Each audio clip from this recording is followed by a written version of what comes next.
Hi everyone, my name's Kristen. I also go by Ms.Filmingo and welcome to today's video. So I'm happy to share my interviews with two incredible people.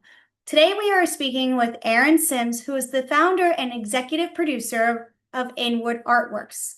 Inwood Arts is proud to celebrate its 10th annual film festival, which is set to take place on May 29th through June 1st of 2025. Also, we are going to be speaking with one of the filmmakers who will be at the film festival this year, Nicholas Bruckman, who happens to be the filmmaker behind the documentary Minted. Minted will be shown at the Inwood Film Festival. To learn more about the festival, let's cut to my interview with Aaron Sims. Congratulations on all the hard work for the Inwood Film Festival. It's so exciting to hear that this is the 10th annual film festival. How does it feel as the founder and executive producer of Inwood Artworks to be celebrating this iconic moment in Inwood Arts?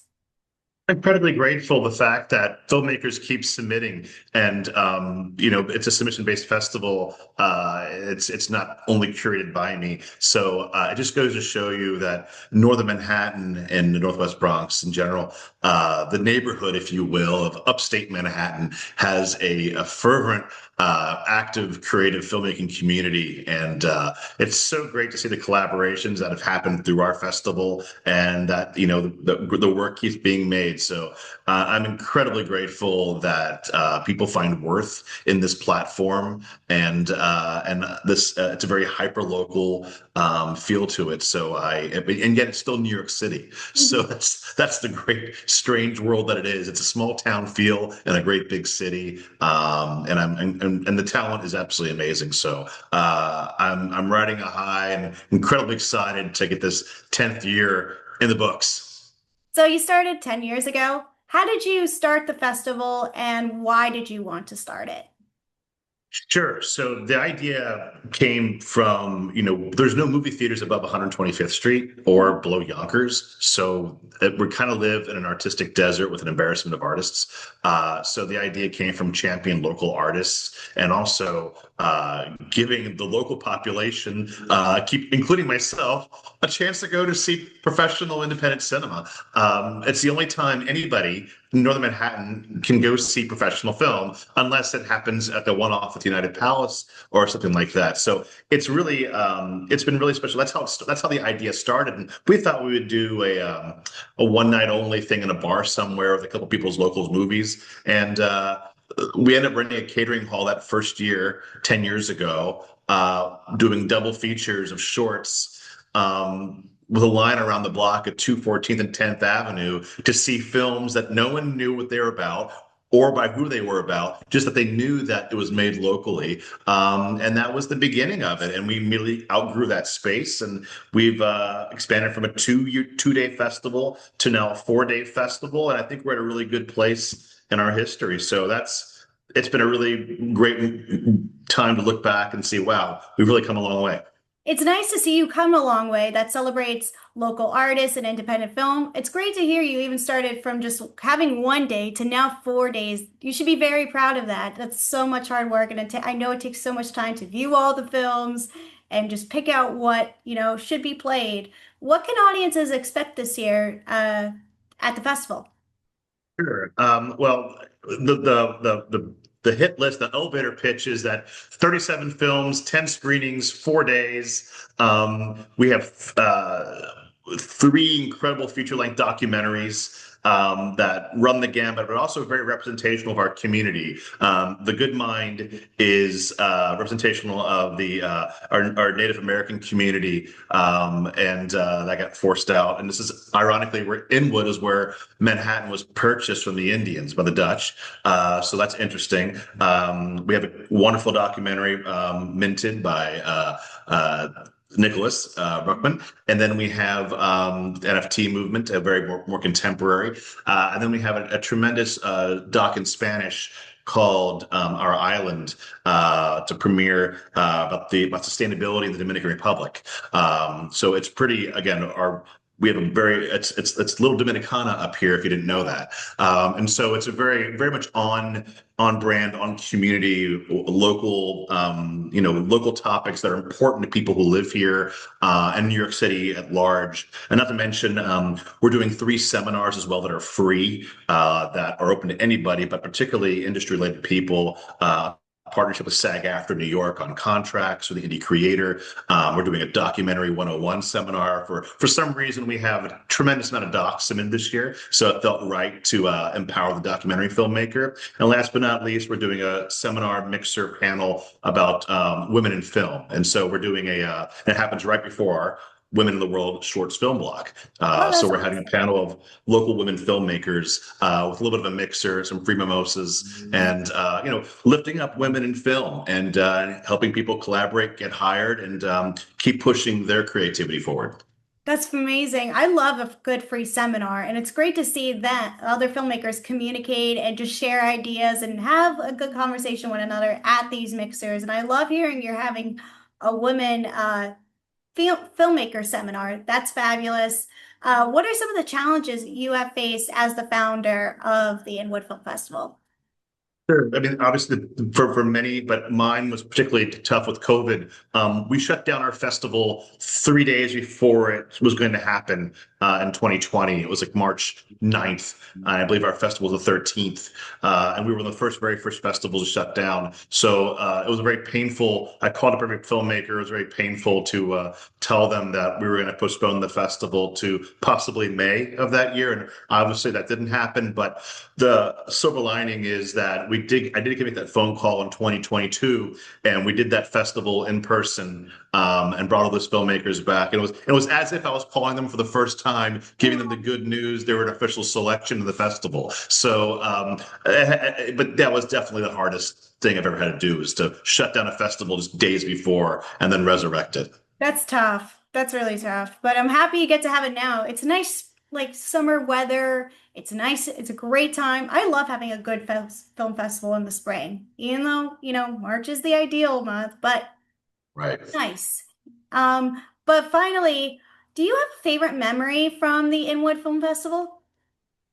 My favorite memory from the Inwood Film Festival so far was the fact that after a film was in the festival, during one of our post-screening conversations, the filmmaker said, "I only made this film because I knew there was going to be an Inwood Film Festival." Oh, And that to me gives me chills even talking about it now, because the fact that we created a platform for them to want to create, and in that to me is the most gratifying thing, that the fact that we created this festival, it inspired people to create, and continually has done that, and it has brought people together who didn't know each other to collaborate on films that have gone on and started at this festival and have played internationally and have won major awards and major festivals. So I feel that it's very gratifying to say that we've made a difference in I'll say a small but significant way. that's awesome. So if people want to learn more about the Inwood Film Festival, where can people go online to learn more? Sure. So Inwood Art Works is the not-for-profit that presents the festival. So go to inwoodartworks.nyc. You can follow us on your socials at Inwood Artworks. And yeah, we appreciate your support, and hopefully you can come to the festival and enjoy it for yourselves. Of course, got to celebrate independent film. Thank you so much, Aaron, for your time. My absolute pleasure. Thanks for giving me time, Kristen. Of course. Now that we got to learn more about the film festival, let's speak with one of the filmmakers at the film festival, Nicholas. But before we talk to him about the film festival, let's learn a little bit about his documentary, Minted. Minted shows the fascinating look at the intersection of art, commerce, and the digital ownership through the rise and crash of the NFT market. So now let's cut over to my interview with Nicholas to discuss the Inwood Film Festival and his documentary. Alrighties. So, congratulations on all the hard work on Minted. I really enjoyed the documentary, and I'm happy to see that it's going to be participating in the Inwood Film Festival. What does it mean to you to have your film shown at Inwood? Yeah, thank you so much, Kristen. I'm really excited to have Minted play at the Inwood Film Festival because it's actually my hometown film festival. I spent many years growing up in Inwood and moved back here recently, so it's my local fest. And one thing that's so important about it and what Inwood Art Works is doing is there's really a lack of cinema and movie culture up here. And most, importantly, there's actually no movie theaters. The last one, I think, north of Washington Heights on 181st Street was knocked down a couple of years ago. And so the Inwood Film Festival is one of the few kind of venues to have like a real cinema focused culture uptown. And it's something the community really needs. And I'm really excited to show Minted there because Minted is about how artists from underserved communities can survive and thrive. And that's, I think, a big part of the mission of the festival. Well, I'm happy you expressed the importance of this film festival, and it's sad that there's no theaters in your area. There needs to be a theater, I think, in your area. Yeah, it's great. I mean, it's not just about, movie theaters, but it's also like cultivating an audience for independent films, and for non-studio films in general. And that's, not just a problem in Inwood, but everywhere. So for a lot of filmmakers, the film festival circuit is their theatrical release because Mhm. so few movies make it into theaters these days because audiences aren't going. And so I think festivals like the Inwood Fest really help develop the excitement and passion and like the reason for actually going and watching a film with other people outside of your, TV at home. Well, I've seen you participate in Sundance and Tribeca. It's nice to see you return to your hometown and show your film in front of your family and friends. I'm sure your family's coming out to see this, correct? Yeah, they definitely will. And I've got a 4-year-old, so I'm hoping that all the other dads Oh, and congratulations. families will come out. Minted is somewhat family friendly, but friends with it's a great neighborhood for families, and so I'm hoping that a lot of them will come out. And yes, it's true. I have a new project premiering at the Tribeca Film Festival the following week, and so it'll be really fun to have movies playing both uptown and downtown in the same week. But yeah, Inwood Film Festival is really close to my heart, and I really admire what Aaron and the Inwood Artworks team is doing You're a up busy, here. busy man, but that's a good thing.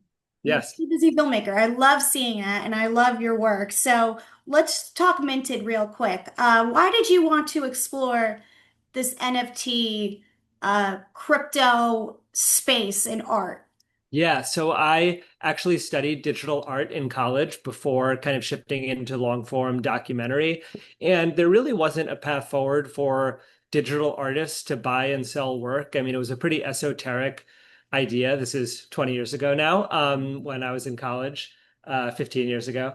And I always kind of was excited about digital art, just not as a career path. And then in 2020, with the advent of NFTs, a lot of the digital artists I followed on Instagram and online, especially the artist Beeple, who's one of the stars of Minted, Mhm. suddenly became incredibly successful with NFTs. And I had no idea what they were. I didn't understand them at all, even though I understood cryptocurrency. I thought it was really interesting that that technology could be used to solve this digital art problem. And around that same time, I met some people who were in the cryptocurrency industry who were interested in telling the story and supporting a film about it. And it was really great timing because right when we started filming, the entire NFT phenomenon completely blew up. And Beeple sold his artwork for $69 million.